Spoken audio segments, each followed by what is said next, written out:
can find this event at coloradogifted.org. Click on resources on the banner, and you'll see all of our past conversations with CAGT. Tonight, I'd like to introduce to you Sally Reis, who holds the Letitia Neag Morgan Chair in Educational Psychology at the Neag School of Education at the University of Connecticut. She is also a UConn Board of Trustees Distinguished Professor and recently completed a 6-year term as Vice Provost of Academic Affairs.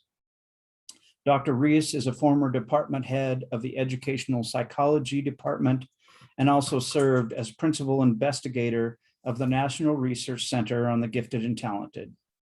She is a fellow of Division 15 of the American Psychological Association, has won numerous professional awards, and served as president of the National Association for Gifted Children.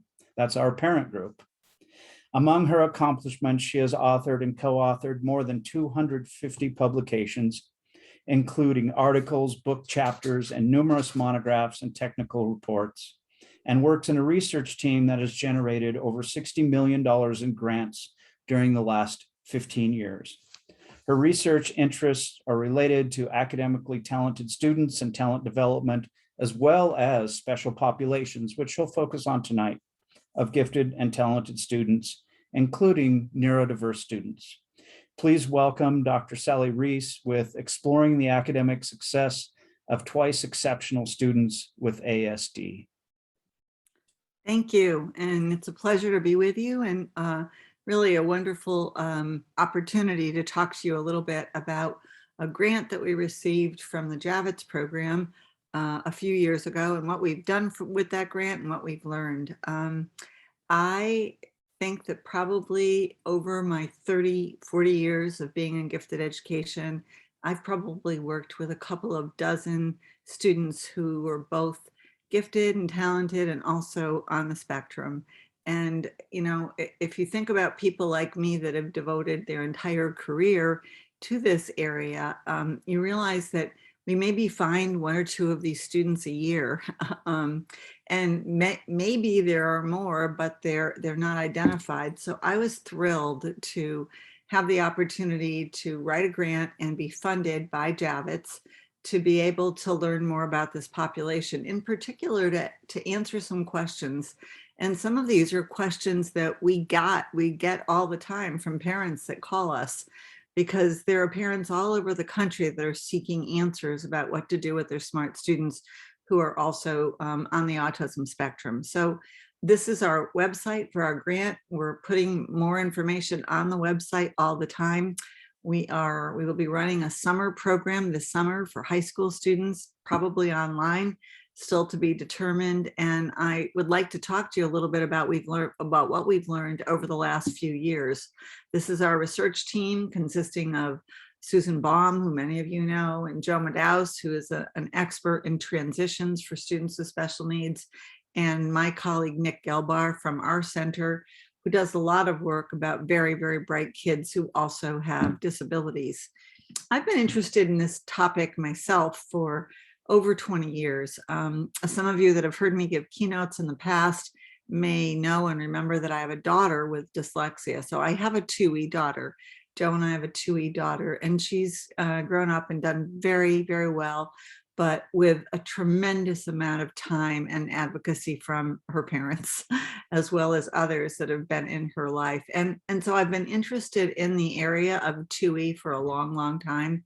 But in more recent years, I've been getting more and more questions about students with autism. In fact, probably the most poignant day that I had related to this population was when I got a call from a dean of a school of education at a very competitive university. I won't mention the university. And he said he had a son who had autism, was identified with ASD. And he wanted some information about what to do about college, because he said his son had struggled in high school with social issues and other challenges, and just said, what do I do? Where should he go? Should he go to a smaller place? Should I keep him closer to home? And what kind of strategies should I be working on with him so that he can have a successful transition? And that's when I began realizing how little we knew. I could find hardly any articles on this at all. And that's when I decided that this would be a really great way to think about a new area of research for me, and in some way that we could make a difference.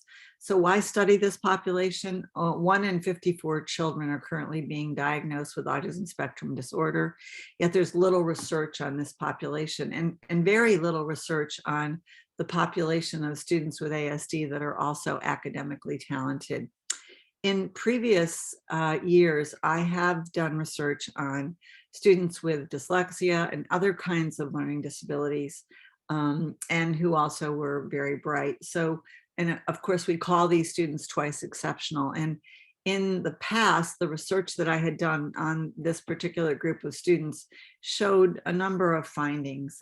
When the research was done, this is in the late 1990s and the early 2000s, I was really interested in understanding the strengths and weaknesses of this group, the natures of the certain specific nature of their learning disability, the kinds of strategies necessary for them to make it. And so I essentially did reverse engineering. I started with a group of students that had made it to a competitive college, and then work backwards to try to find out what experiences in elementary and secondary school contributed to their academic success in college. And the results of that particular study were kind of depressing, because what we found is that many of these young people were very late in being identified as having a learning disability.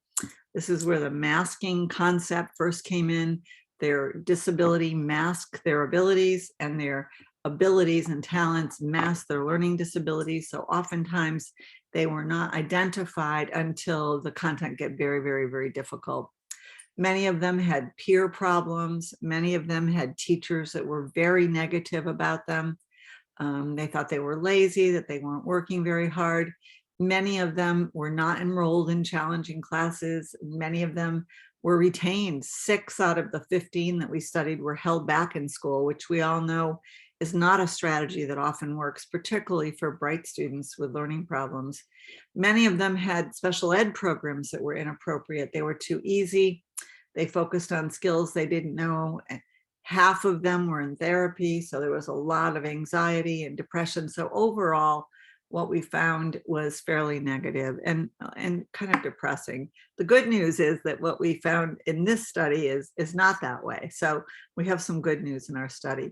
What we did find in the previous study was that the students that had made it, that got into competitive colleges, those particular students often had parents that were incredible advocates. They never gave up. They understood their child had strengths.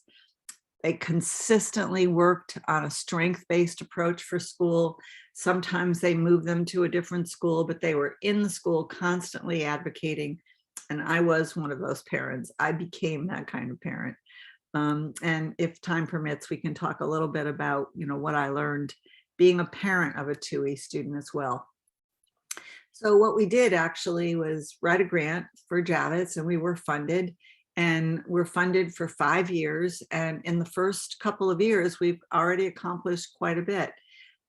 We are using, it's a recently funded CAGTs program to study successful college students and look back at what they did that got them to a competitive college. So I love the idea of looking back to say what worked for you. It's almost like reverse engineering in some ways. We use the definition that I and Sue Baum and others wrote in 2014, and that is twice exceptional students are those who demonstrate the potential for high creativity, high achievement in one or more subjects or domains, but who also manifest one or more disabilities. And of course, in this case, these are students who are identified and on the autism spectrum, have autism spectrum disorder, so ASD. So just a little bit of kind of what the previous research has shown. I've mentioned some of this, that these types of students, neurodiverse, 2E ASD, more often receive remedial programs than they do enrichment. Usually that good teaching for these students should focus on finding a balance between fostering their strengths, their academic strengths, but also using their strengths and interests to help them learn to overcome or to compensate for their learning difficulties. Usually some research has shown that using enrichment and strength-based strategies can make a tremendous difference with this group. And also that for some of these students, extracurricular activities are highly beneficial. And so in the study that we did, the first year we wanted to investigate the behaviors and characteristics of students, and also just to get a sense of who they are. Who are they?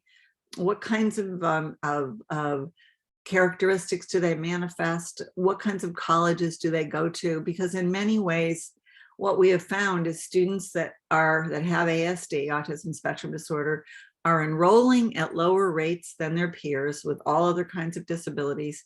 They leave college faster, and this is a tremendous loss to society. So if you think of a gifted student with autism who could be, an engineer, or who could be a computer scientist, or who could be an accountant, or do anything, be a researcher, who drops out of school because they have a social problem with their roommate.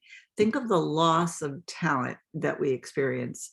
So in our particular Javits grant, what we've been looking at is the program staffs of colleges for students with autism. We've done interviews with people that provide service to bright young people with autism in colleges. The third study that I'm going to talk about the most is that we did interviews with 40 academically talented students, college students with autism. And these are students at Ivy League schools, at highly competitive schools, etc. And then the fourth is we've been doing interviews with high school special ed teachers, regular ed teachers, counselors, and then sometimes special ed directors, just to find out what are they doing, what's best practice for them. So briefly, just highlight a few of the things. The first thing that we did on our survey of college disability providers and asking them, how are smart kids with autism, how can they be successful? They said, if you want these students to be successful, there's really 4 things that we have to work on. The first is they've got to learn better executive function skills. That is, better learning skills, study strategies, and time management. They have to be more adaptable socially. They've got to learn to talk to teachers. They've got to learn to be more social with their roommates, if they have a roommate, or with people that they're in classes with. They have to have self-determination and self-advocacy skills. And fourth, they have to have self-awareness of their strengths, their deficits, and how they can work with those strengths and deficits. So that was our first study. And by the way, we have articles that are in process or being published on all of these, and we're happy to send them to you. Our second study was with interviews of service providers, autism providers, services in settings for students with disabilities who work with these students. And they actually said much of the same thing. They said what was really important was having self-advocacy skills, being able to ask for help, being able to make accommodations, ask for accommodations in their classes, getting involved in clubs and other social activities so that they had friends, they had a cohort, learning study strategies, and then understanding how to react and act with their faculty, in a project, with teams, with other students. So very similar findings. Our third study, and I think the study that will be of highest interest to most of you, is the study that we finished, and I'm going to send an article to you. So we have public access. We paid for it to be open access, so you can circulate it widely. But we interviewed, I think it's the largest group of twice exceptional students with autism ever interviewed. We interviewed 40 students, an hour and a half each. We went back with questionnaires afterwards. And these are students who went to some of the top colleges in the country. So they were students at Ivy League colleges. They were students at places like NYU. They were students that, by the way, had very, very high GPAs. Some of the colleges they attended were Cornell, USC, BC, at Drexel. Many of them were majors, very, very challenging majors. And you can see most of them earned a GPA in college between 3.2 and 4.0. Their mean SAT was 1340. And here's the very good news. Over half of them had been identified in elementary or middle school as being gifted and talented. So this is a huge finding from 20 years ago. And I really credit our field and also all of the work done. If you look at the colleges these students attended, NYU, Cornell, BU, BC, Cal Arts, USC, these are tremendously challenging colleges. Most of our participants were male, but we did get 9 that were female, some 4 that identified as non-binary or transgender. We did not have all white students. We had 18% were culturally and linguistically diverse. And look at this, 43% attended a smaller college before they went to their more competitive college. So what are other findings? We have several key findings. The first I mentioned, 53% had received some type of enrichment or talent development opportunities while they were in school. And that's in high school, mainly in high school. We asked them about their high school experiences. 90% of them, 36 of 40, had participated in an extracurricular activity based on their interests. So somebody said to them, you need to have some enrichment, you need to have some talent development opportunities, but you also need to do something like, computer club or robotics. And of the group of 40, half had gone to one residential summer experience, like a camp or a meteorology program or something many times recommended by an honors teacher. Almost 3/4 of our students had taken advanced classes. So again, 20 years after my first research on this, we're seeing way more students taking honors classes. And taking these honors classes was very important to them. In fact, almost all of them had academic talents that were formally recognized by their teachers. So I think our field of gifted education talent development has done a really, really good job at making inroads into general ed so that people understand who these students are. So the dual identification, meaning that they were in gifted programs, they went to charter schools for gifted, they went to gifted academies, they skipped grades, they put them in honors classes. This is really good news for us, really, really good news, because the advanced content opportunities for these students was so, so important. Over and over again, they talked about the fact that they had advanced content opportunities. They had opportunities to be able to work on projects. Many of them did, invention convention. They did science fair projects. So listen to this one comment. One of my mentors was a science teacher. She gave me advanced opportunities and advanced work. She left me apply science to the real world. And to me, it was beautiful. She gave me the confidence to know I could go beyond and do extra work. There were so many people who believed in me. They gave me time to write short stories. They let me explore my strengths. They nurtured me. Many public schools are like conveyor belts, but my public school was like the elevator in Charlie and the Chocolate Factory. I love that comment. So teachers made such a difference. The theme of talent development for these students involved advanced courses and advanced pedagogy, like projects, the opportunities to take, and by the way, not every single class being advanced or honors, some, not all. Extracurricular opportunities, like again, robotics club, chess club. Many of these were opportunities that they would do, in a smaller group or individually, not necessarily large groups. Like if they were involved in dramatics, they were running the lights. They weren't necessarily in a huge group, but they had friends from these extracurricular activities. They also had some residential experiences, again, meteorology club, science club, space camp.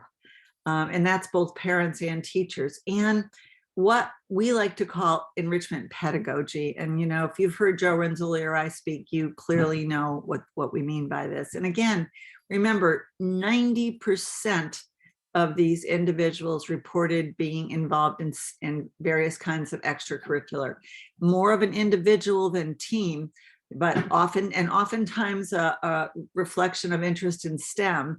If they did do sports, they did swimming, track and field, tennis, things that oftentimes they could do individually. Many of them tried multiple extracurricular activities, but they finally found like a girls' coding club, or they found film competitions. And these extracurricular activities made an enormous difference to them. I think it's important to note that they helped them develop their interests, but they also gave them the opportunity to work with other students. They oftentimes were leaders of clubs, and many times in smaller schools, they started clubs. They started these. So just a few other findings. Many of these young people said that over time in high school, they developed the self-awareness and self-advocacy that was essential to their success in college. And this goes all the way back to the college disability folks telling people what was so important. So if they encountered a problem in college, many of them had the self-advocacy skills to deal with it. And I also think it's important to note that several of these young people ended up attending a smaller college first. If they attended a residential program in the summer, it was super helpful to them to be able to stay in a dorm later on. So those of you that are parents and teachers, filmmaking camps, coding camps, sports camps, swim camps, something that let them understand what it was to live with other people made a big, big difference. And you'll see a few quotes about this. The residential programs helped prepare me for college. It helped my ability to communicate with others. It helped me go to a program in art, help me understand what a schedule is, and also help with many of their social relationships. Now, please understand that some of these students still felt slightly isolated at college. It was hard for them to make friends, but many of them had friends that they'd made in high school that they stayed close to, that they stayed in close touch with. So having friends, although it was difficult for them, they were able to go back to some of the friends that they had made at earlier times. And this was incredibly important to them. Probably the greatest contributor, they told us during these interviews, was their perseverance. And so in many cases, their perseverance helped so much. So, what we found is there are really puzzling paradoxes for students who were 2E and had ASD. Many of them have high level comprehension, but they had reading limitations. They had difficulty focusing. Many of them had very sophisticated ideas, but had trouble writing. Many of them had great task commitment, but only if they could do it in an auditory way. Many of them had tremendous desire to fit in, but little social awareness. And so, we go back to Susan Baum's work in talking about dual differentiation. Over and over again, what we learn is that if we can design a curriculum around a student's strengths and interests and let them learn to compensate for their disabilities while they're pursuing their interests, that can make all the difference in the world. The last study that we're just finishing now have been interviews with high school teachers, counselors, and special ed teachers. And most teachers told us they've had so few of these students that they really have not had a chance to reflect on what works best. They talk about this dual differentiation now, what they need to do. And so over and over again, what teachers do is have to relearn skills year after year. And so what we are trying to do in the next couple of years is develop best case scenarios for instructional strategies for this population. So I just summarize by saying, when you are going to think about a comprehensive plan for 2E students, particularly 2E students with autism, we need some talent development strategies, some advanced classes, some gifted education pedagogy. They have to have challenging curriculum. If they're bored, they will never be able to apply these skills. they need differentiation, and they need social emotional support.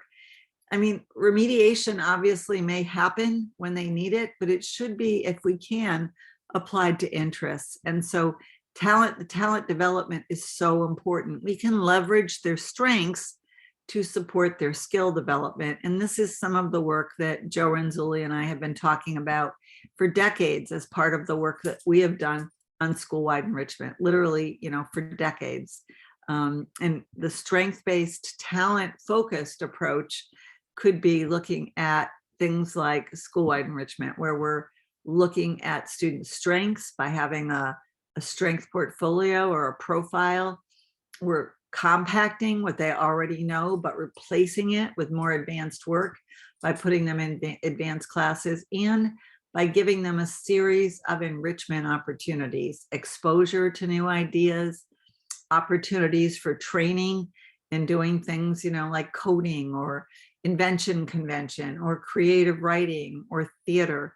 And then project-based learning. Over and over again, we heard from the students how important it was to have a talent development approach. So a planned talent development approach for these students means that we're going to be purposeful in developing, motivating, and engaging them, and trying to develop students that are happier in school, who know their interests and can develop their talents to make the world a better place. And that's a lot about what we have discussed under the guise and under the banner of enrichment for many, many, many years, a strength-based approach. So let me just summarize with just a few slides so I can leave some time for questions as we move forward. The work that we have been doing and the work that we hope to continue to do on the grant will, we think, make a big difference in terms of giving students more enrichment opportunities, also in giving students chances for project-based learning. What we believe in is enrichment, that there should be for these students some time in school for enjoyment of what they're doing, some time for engagement of what they're doing, some time for enthusiasm of what they're doing. And whether that be that we're doing something like enrichment clusters, whether it be that we're doing exposure to new ideas, whether it be that we're giving students opportunities to do inventions, to come up with new and original solutions to challenges, those are the things that might make a difference. So we love the notion of type 1s for students with ASD exposure. We love the notion of students doing inventions. We love the opportunities for enrichment clusters, where these students can be with other students in areas of interest.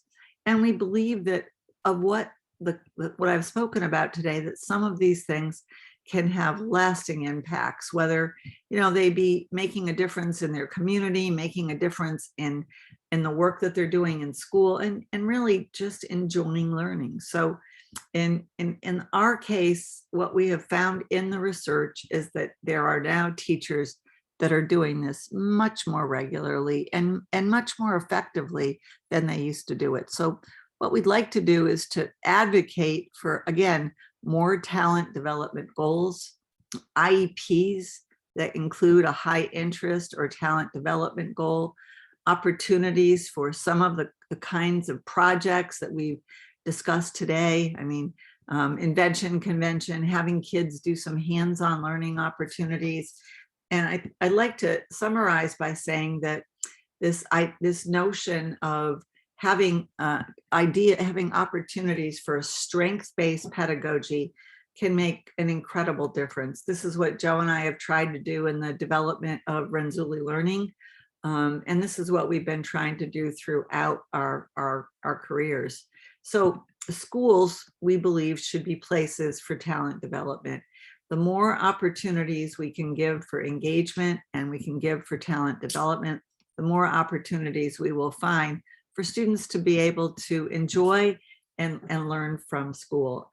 I mentioned just briefly that I have a daughter who is 2E. This is Sarah at her master's graduation for her counseling program.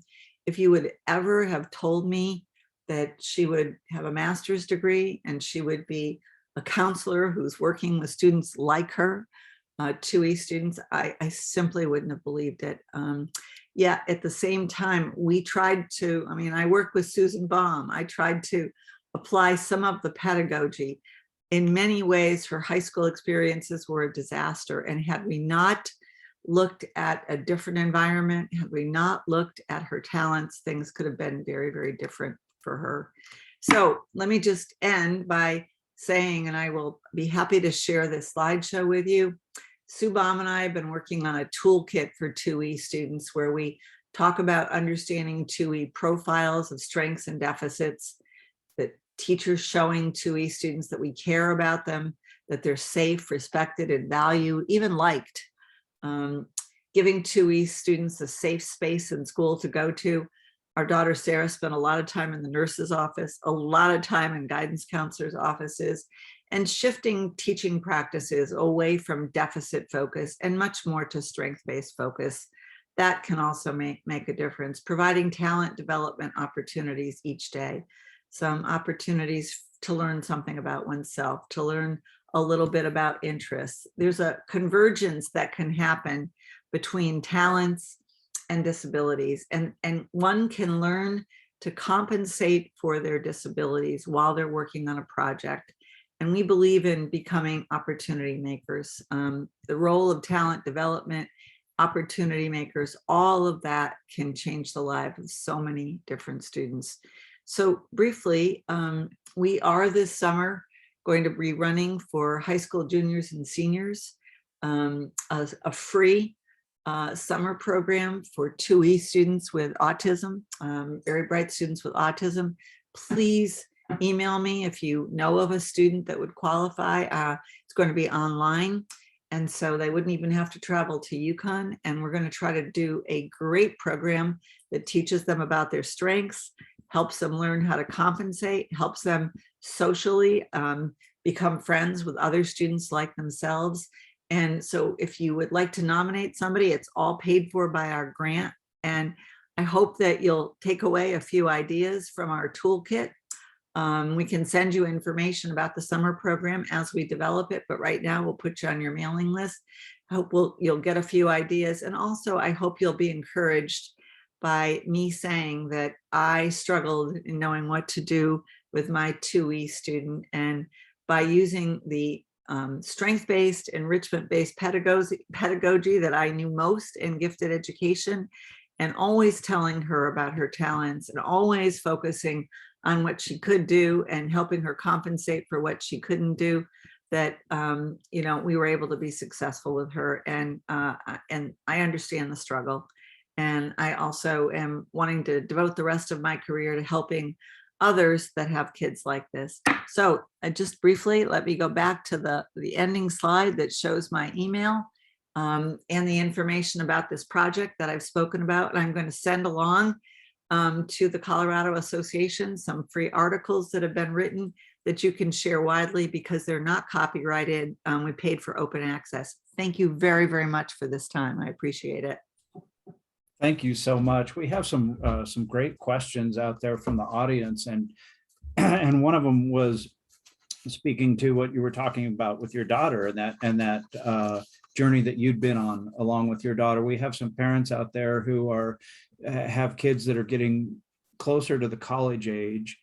And what are some of the most important considerations, things to keep in mind when we're looking at college programs and colleges and college choices for students with ASD? A great question. Making sure they have a disability services office, making sure that they have specific services that match the profile of your child. In my daughter's case, we chose a college that had a trimester program, so she had fewer classes at any one given time. And I will tell you, it was a struggle the first year to get her to use the disability services to which she was legally entitled. So I think making sure that they take advantage of that, and that the college disability service individuals know your child's coming and that it's the right match.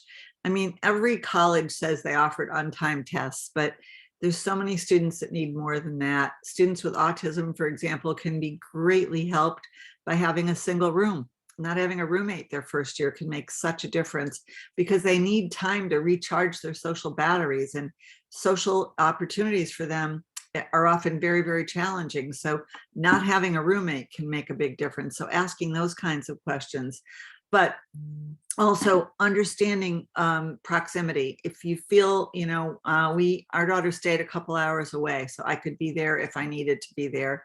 I did want her to be independent, but at the same time, I also needed her to understand that I could proofread her papers. I didn't change what she wrote, but sometimes on a paper that she wrote, because of her dyslexia, one page, there could be 20 spelling errors. And when she tried to substitute, back then they didn't have as good of a tools as we had. So again, matching the disability services to the college, making sure that, if the college has the services you need, that your son or daughter takes advantage of them.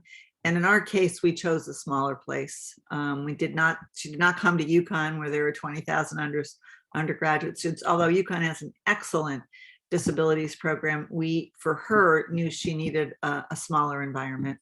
So those are a few hints. Thank you. Great insights. I would not have thought about a trimester approach, and to help focus on fewer classes.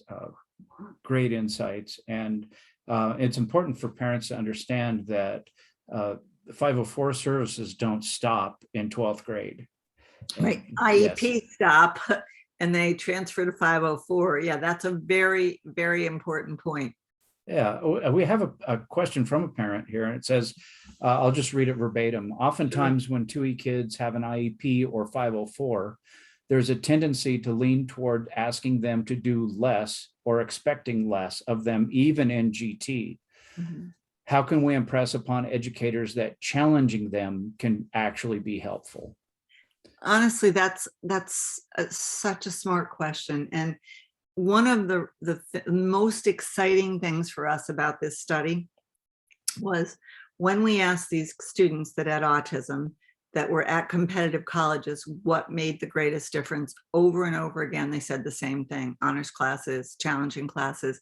If I'd not had honors and challenging classes, I would not have learned to study. I would not have learned to work. So I'm hoping that this article that I send could give you a paper that you can say, based on very, very good research published in a top journal, these students need challenge.